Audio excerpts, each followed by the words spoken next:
Right. Hello. Good evening. So yeah, I'm pretty pumped.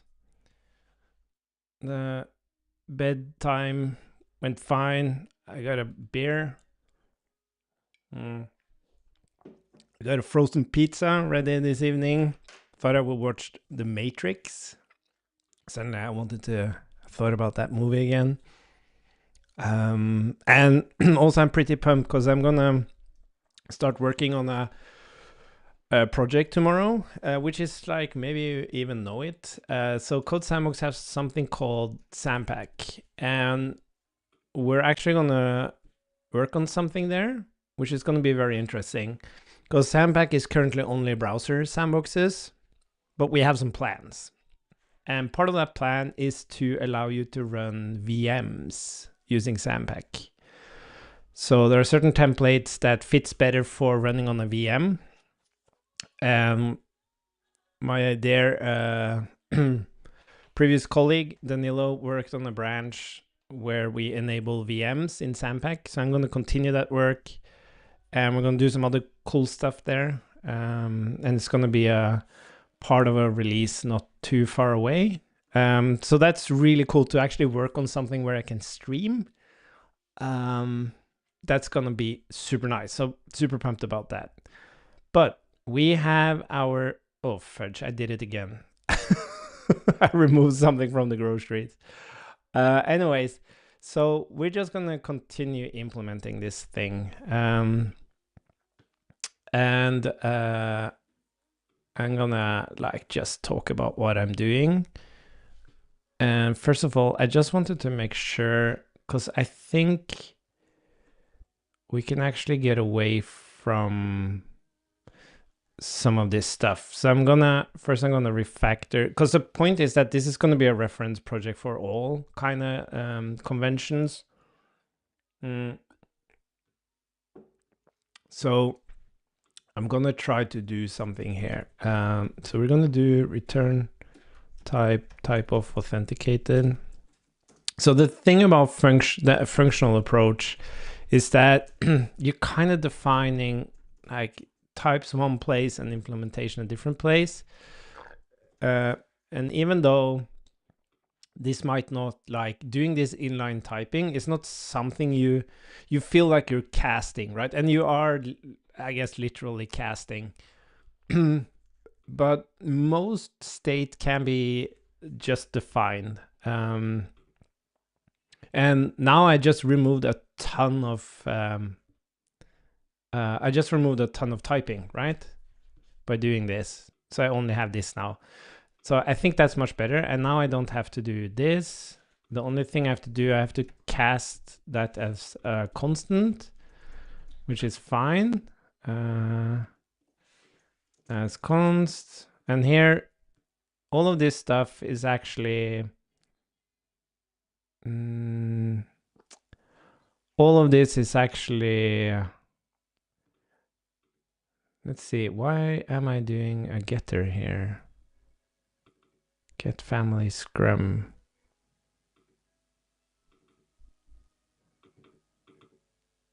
Oh, sorry. Yeah, because I'm passing in authenticated here.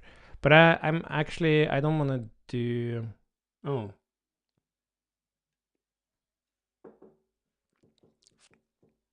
Yeah, that one's interesting. Because when we are...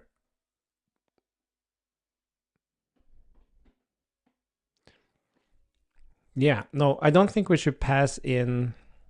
I don't like this pattern of like passing nested state, because you might as well just use a context, right, to go and grab the state you need. So the reason you do props passing is related to unions, but you use a context to like efficiently access state at any nested level.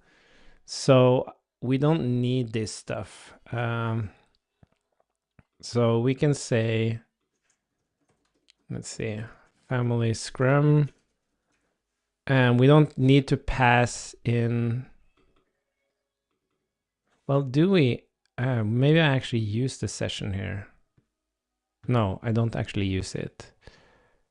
Oh, I do, sorry. Okay, so that's interesting.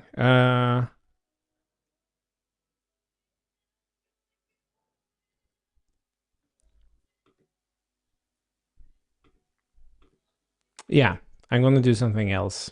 I'm gonna pass, what do I actually use here? Oh, what did I just do?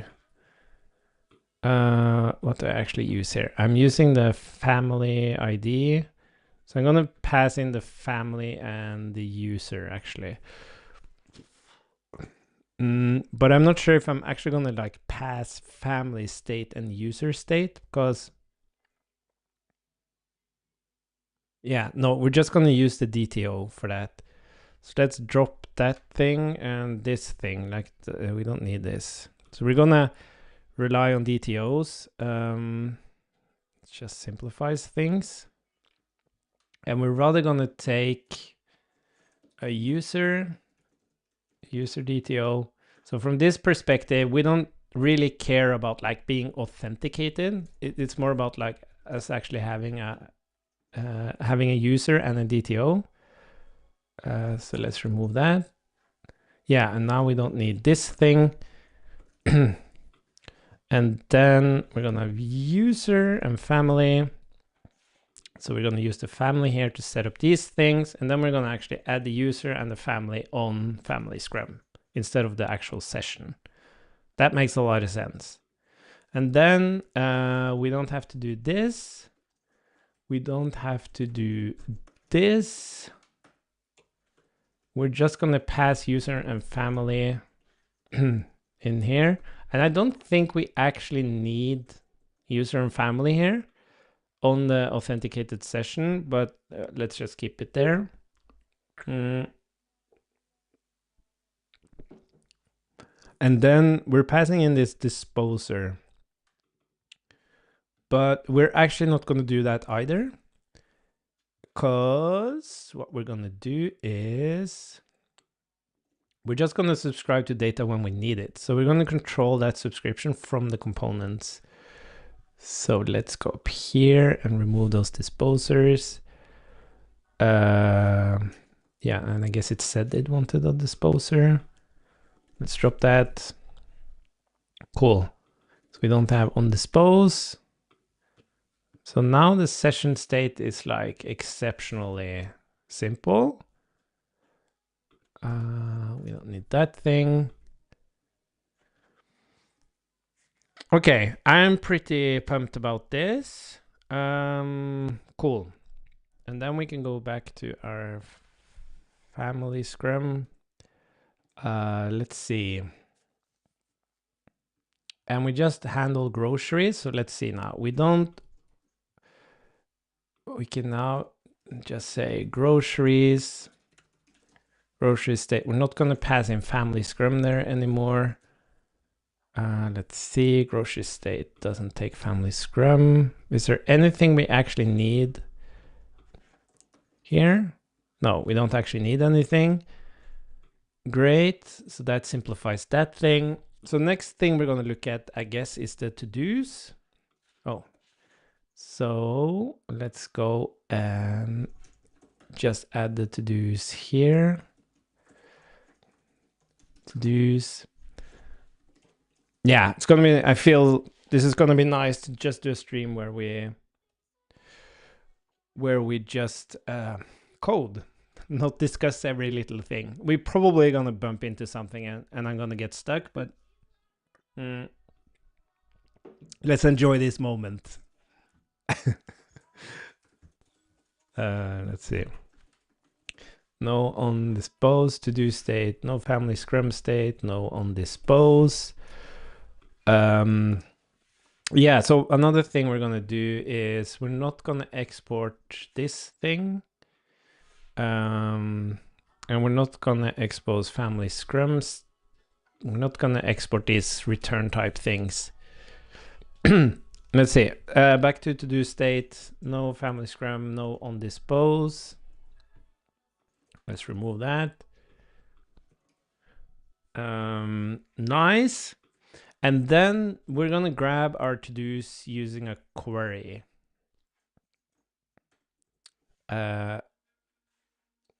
let's see, to-dos query reactive.query fetch to-dos, and then we're gonna have an add to do mutation. So that's gonna be a reactive mutation of add to do. So this is also following like the standard here. And then we have to-dos with checklist.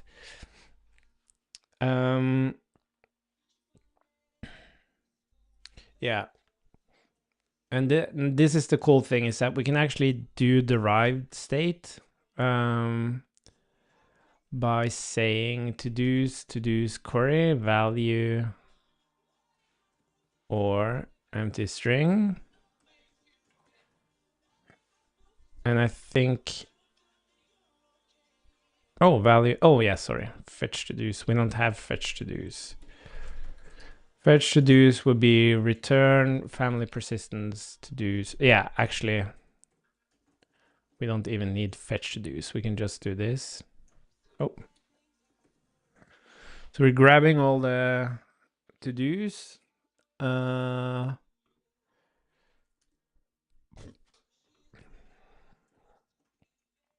Yeah, I'm just gonna peek into the to-do state. So this one's pretty. This one's, I think this one's fair to make its own state. It's relatively complex because you can add like checklist items. You can set assignment.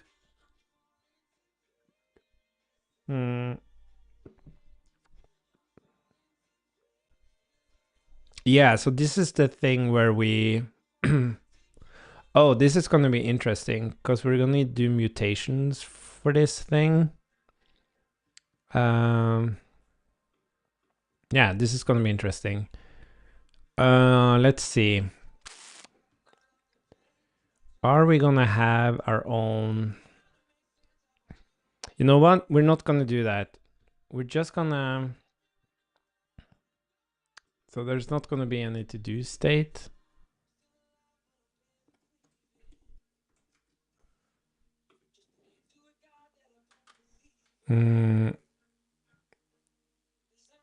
Yeah, so the thing is that this doesn't actually return like the filter. What was it? To do is to do DTO.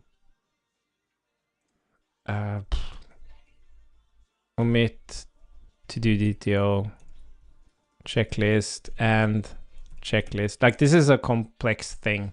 To do DTO checklist. Can I do this? Checklist, sorry, checklist item DTO, checklist item DTO. Okay, so we're gonna to do DTO with checklist. We're gonna create that type. To do DTO with checklist.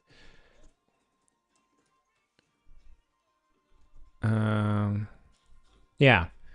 So this is gonna be to do DTO with checklist. And then we have add to do mutation, and then we have add to do, well, add checklist item mutation, reactive mutation, add checklist item.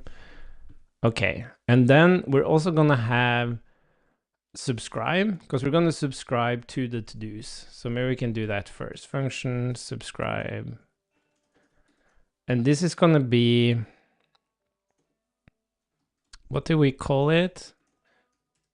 Subscribe changes. So subscribe changes, and maybe I'll rename that, but subscribe changes gives us any change to any external change. If any other users are doing any mutations, then we're gonna revalidate those changes. Yeah,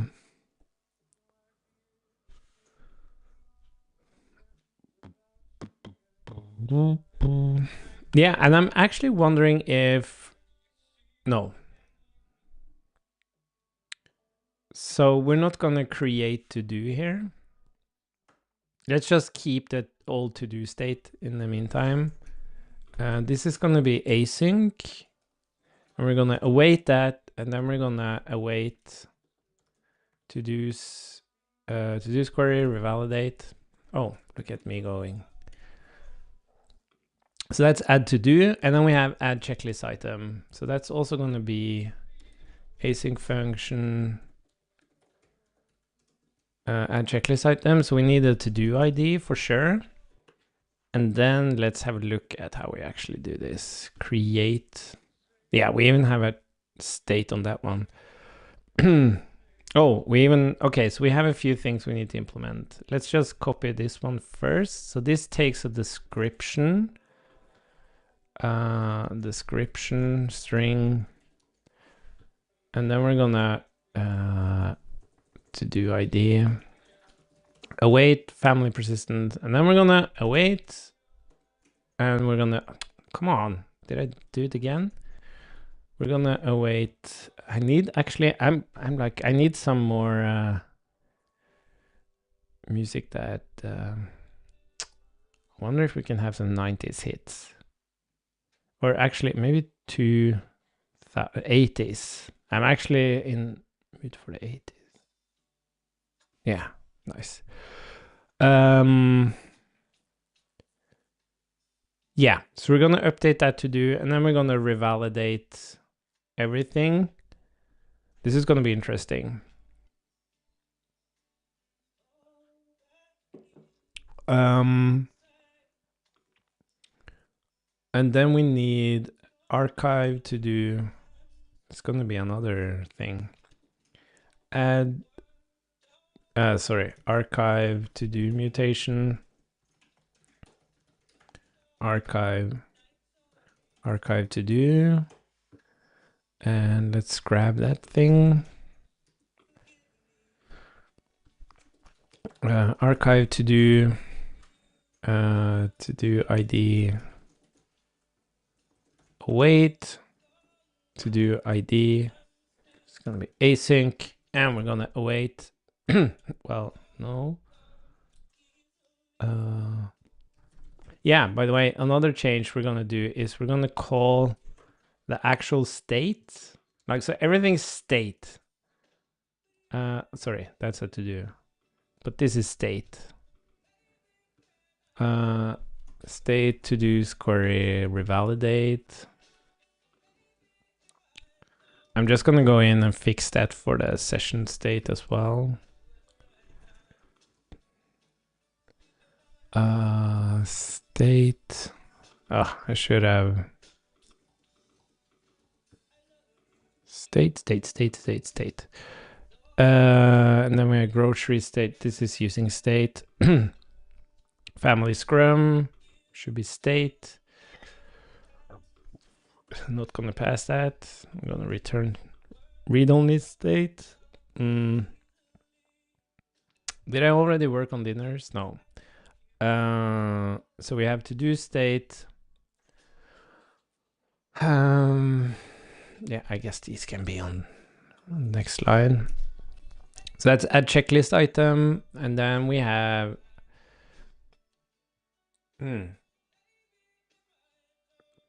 set assignment is actually going to be set assignments, and I'm going to tell you when we get there, because this whole idea of mutations and optimistic updates really makes me think from a different perspective in a way that actually is way more intuitive to me, and hopefully is for you as well. Yeah, and we need to toggle and remove checklist item. There's a lot of stuff you can do with these to-dos. So add checklist item mutation, we have set assignments mutation, set assignments,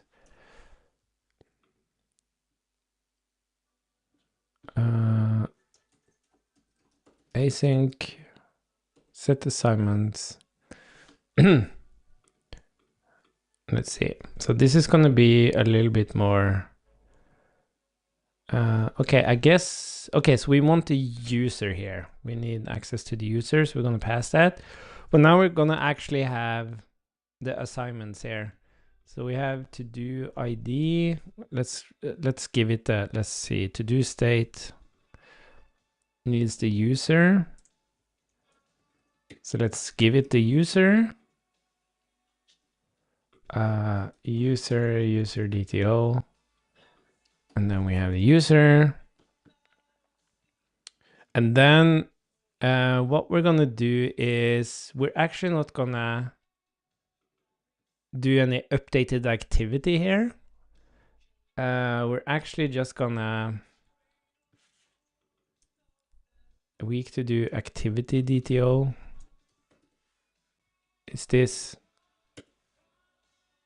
Yeah, that's the full, yeah, assignment.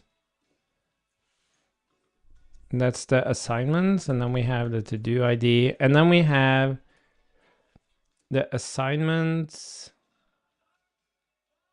Yes. So we're actually like updating all the days. Every time we toggle, we actually update all the days and saying this is the array for this specific user, because I'm the only person that can manage that array anyways.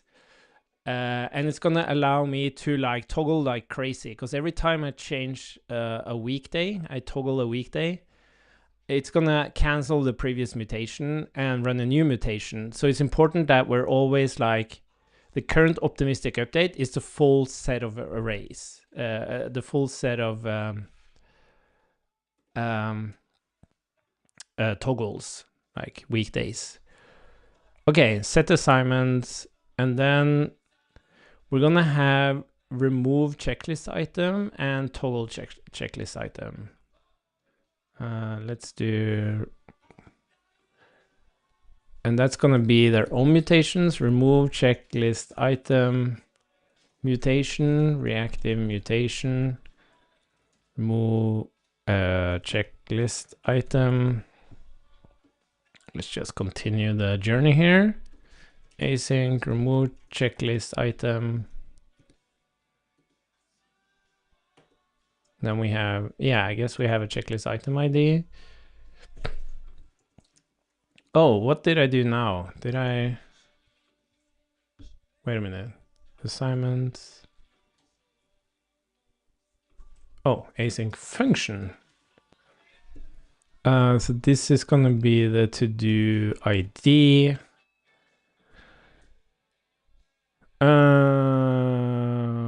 Ooh, interesting. Yeah, so I guess this should actually be data checklist filter.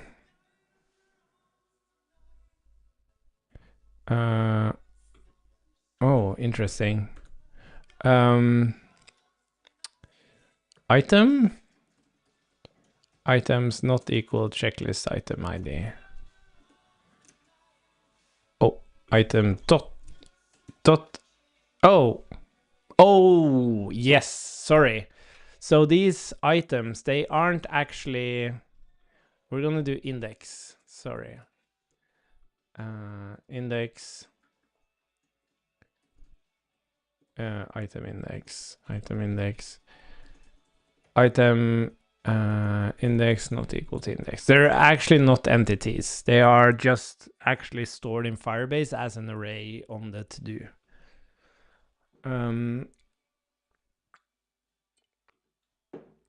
So let's await that, and then let's revalidate all the to-dos.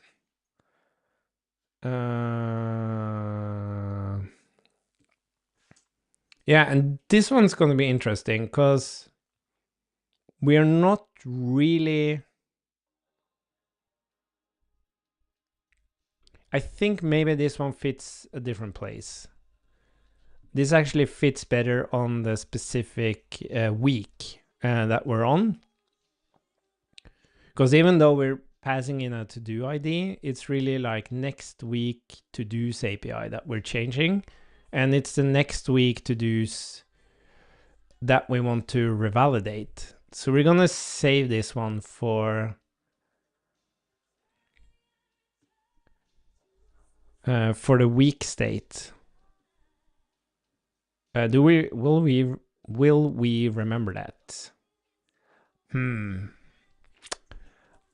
Will we remember to do that? I'm gonna shove it in there so I remember it. So that would be the weak state. I'm just gonna like put it in here.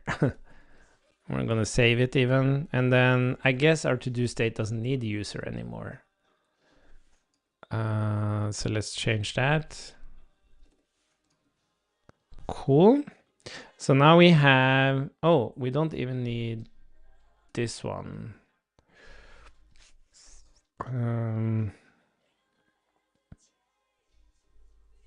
Yeah, we're gonna resolve that later.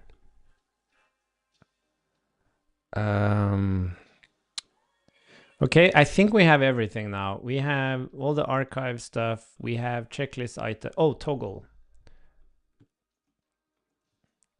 So that would be toggle checklist item. Let's bring that over here. Async function toggle checklist item to do ID string. And then I guess it will be index again.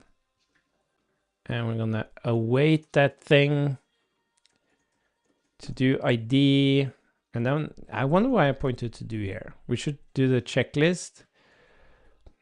A tricky thing here is maybe we don't actually want to check the index. We actually want to check the text.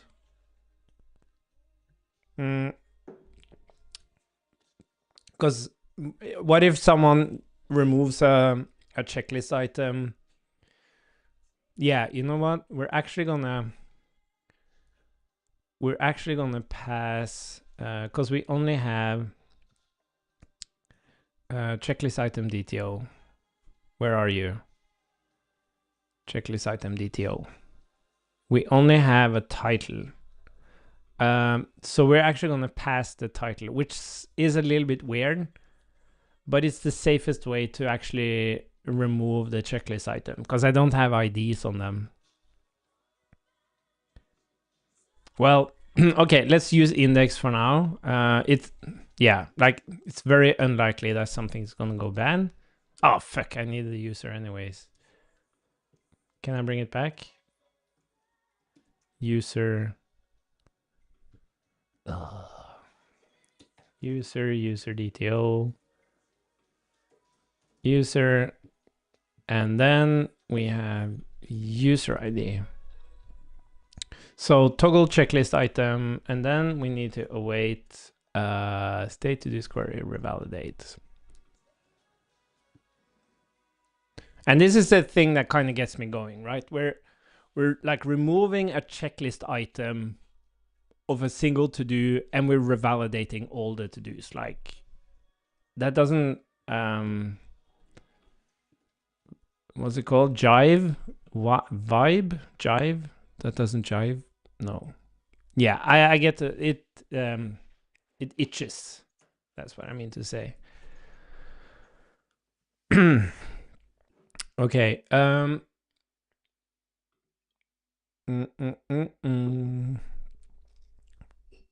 Reactive.mutation toggle checklist item. Okay, I think we're fine with everything now, so we can remove to do state and checklist item state. And we're happy with that. So maybe we can, yeah, let's just move a bunch of stuff here.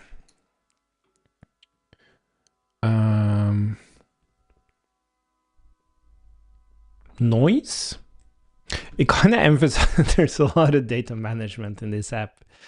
Like, unlike something like Code Sandbox, for example, there's a lot of data management complexity in this app. And it's really interesting to see, because I never really thought about data complexity that much, because Code Sandbox doesn't really have data complexity. There's a lot more like actual state, client-side state, and different asynchronous processes that happens when the user interacts than actual data management. But data complexity is definitely like often part of the same thing, right? If you think about a rich client, client with a lot of interactions, a lot of those interactions can be data complexity. So it's very nice to have like general state management, but also have these primitives that just wields that data complexity. That's super nice. Okay, so we're happy about that. And then we're going to move on to dinners.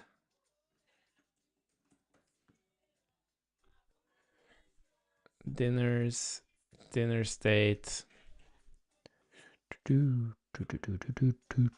No family scrum for me, thanks.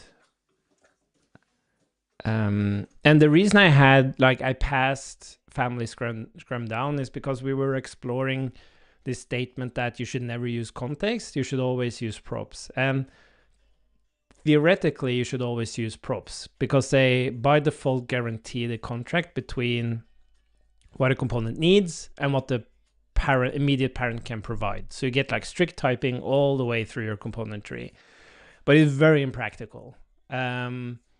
When you have a piece of state like family scrum, which is like, it's a vast piece of state. It has different branches and has a lot of stuff in it, but you can safely consume it from any part of the component tree. The only component that can't consume it is like the session that evaluates your sign-in, right? So it's impractical to force you to pass a lot of props down when you can just use the context. Okay, so what's interesting about the dinners is that we're gonna call it dinners query. What is interesting about the dinners is that it has, oh, we actually have that on to-dos as well. Oh, I'm so happy I chose my 80s list.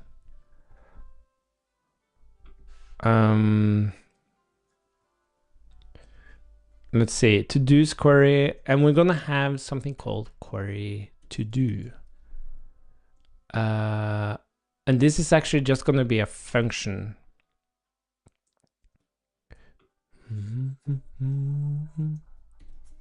Oh, I'm a sucker for 80s and 90s. My brother is 11 years older than me.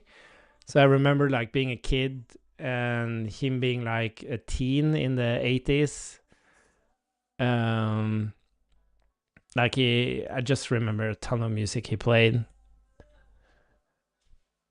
What am I listening to now? Richard Marx, Right Here Waiting. There's so much good music from the 80s.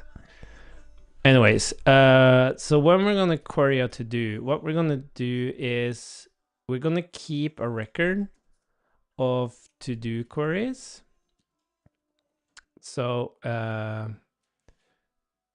that's exactly right.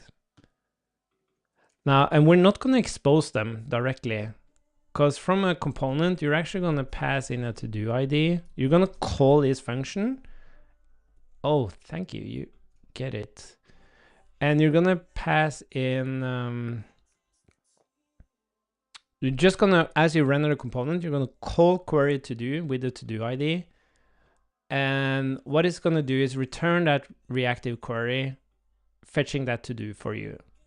And we cache it, right? So we don't create a new query every time.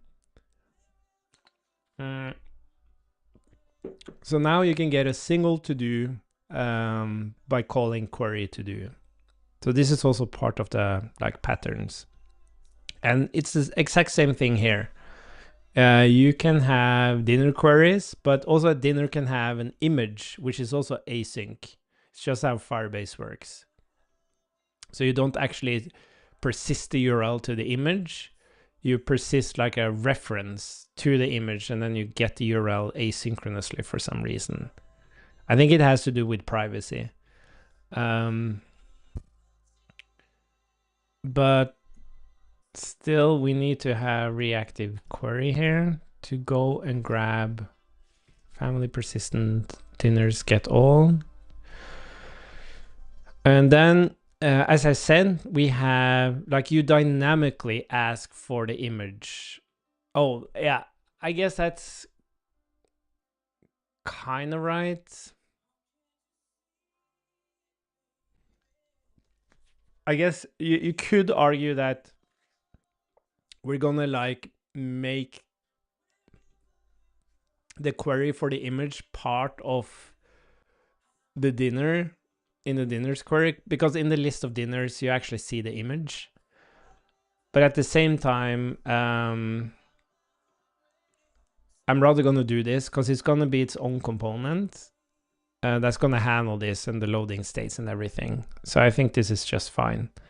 And this is really how you derive data. You don't derive data by manually building up, like, for example, you have dinners and then you populate it with an image asynchronously and stuff. And if that dinner has like a creator ID, you create a reference, like you add the actual user to the dinner and stuff like that. It's just you only use the DTOs, and then in the component, if a dinner references like an image ref in this case, okay, go and run a component that's going to do query dinner image and do its thing with that query. And then if that dinner was referenced with a user, okay, this other component that's going to display the username or whatever, the avatar, whatever, that's going to go in and do like query user, right? So that's how you derive. You don't actually derive in your state management. You derive in the UI where you're using it by using these queries. And the cost of that is that you have to keep these queries up to date, right? So if something happens, like there's some change to these queries, you have to revalidate them. And one thing we're doing now is that we're revalidating them when we do mutations and when there are external changes. Let's see. Let's call this state. I'm gonna actually rename it now. So we're gonna say state.dinners query.revalidate. But you might also have a change to a specific dinner, right? So in this case, we also have to make sure that we revalidate the individual queries if we have them. And the whole thing is this is completely dynamic, right? Maybe you just looked at the dinners, but you didn't look at any individual dinners, for example. But maybe you started the app looking at a single dinner, but you didn't actually look at all the dinners, right? And all of this has to work, be revalidated and everything. It's very interesting. So it's super tricky to get right. Super tricky. Okay, so we have a few more minutes we're gonna spend here. So what we're gonna do?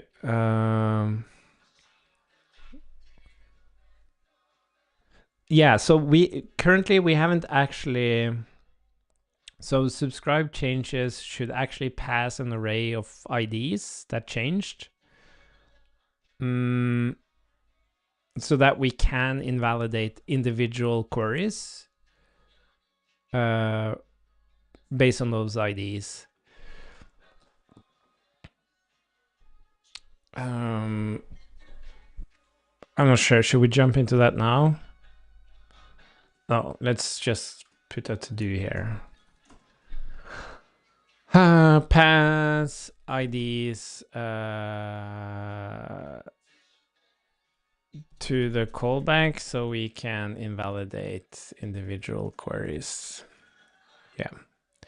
Okay, and then we have set dinner image. That's, yeah, we just want to make sure we're calling them mutation. That's the only change here. Set dinner image mutation. We have curry dinner Yeah, and dinner's query.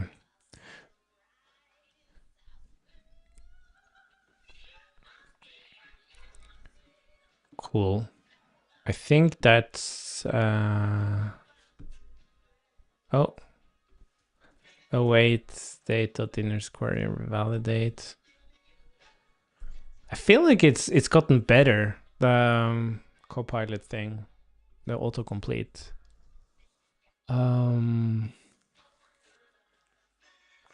Yeah, and then we're not gonna do this. This is fine.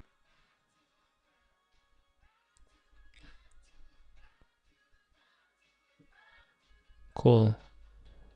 By the way, I think dinner did, I think, because this is gonna be ID. Oh yeah, and then we have image source. Okay, I guess this is fine. Okay, so now we have dinner state, and then we're gonna have the weeks. This is gonna be interesting. Weeks. We're not gonna pass that one. We're not gonna pass that one, but we're gonna pass family persistence, family scrum state. So it's gonna be fun to actually go in and oh my god.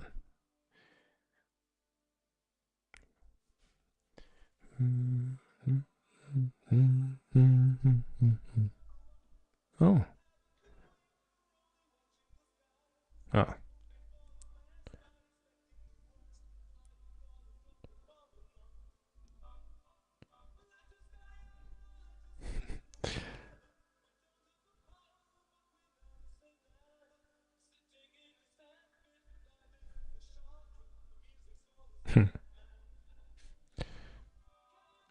Oh well, let's see. So we're not gonna do this. We're not gonna do this. So the whole point of the week's state is that it just builds up the weeks, previous, current, and next week. And those have like their own state, and I think that makes sense. I think this makes sense. So we're gonna keep that, but then week state is not gonna get any of this. So and we're gonna move week the assignments, and these assignments are gonna be bound to the specific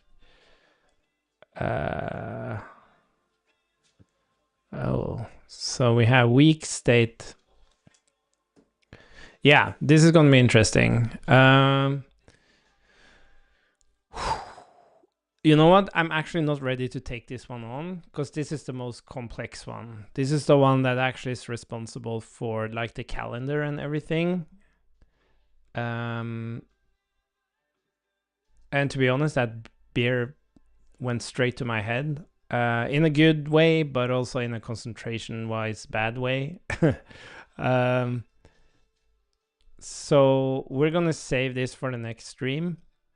And the cool thing is that when this is done, we got this weak state under control. We're gonna like actually consume this stuff in the UI, and that's gonna be the fun stuff. Because then we're gonna see how these, even though we're defining these queries and mutations in our state management, and we still have a promise, which is the only thing you need in, you barely need a promise in state management to like manage data. But from a component, you need to know the actual state of the query. Like, does it have an error? Is it revalidating? Optimistic updates, all of this stuff, right? So that's all kind of been made ready for us. So yeah, this was actually super fun. It was nice to just get things done here. And it feels like super smooth. Like it feels, I remember when I just started working on state management, like using these functions with this constructor pattern kind of thing. It felt very intuitive to me, and I felt like I was on a roll. And it feels the same now with the queries and mutations, which is really, really great.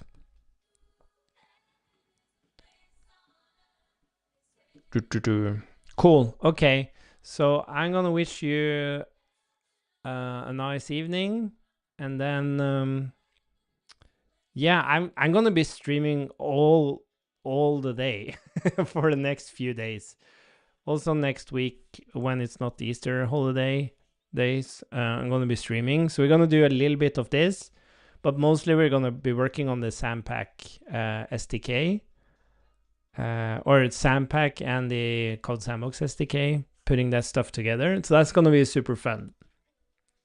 And I think you're gonna think it's fun as well. So it won't be like low level state management stuff, but we're actually going to build a product. So, and it's going to be open source and freely available to anyone. So that's also a cool thing.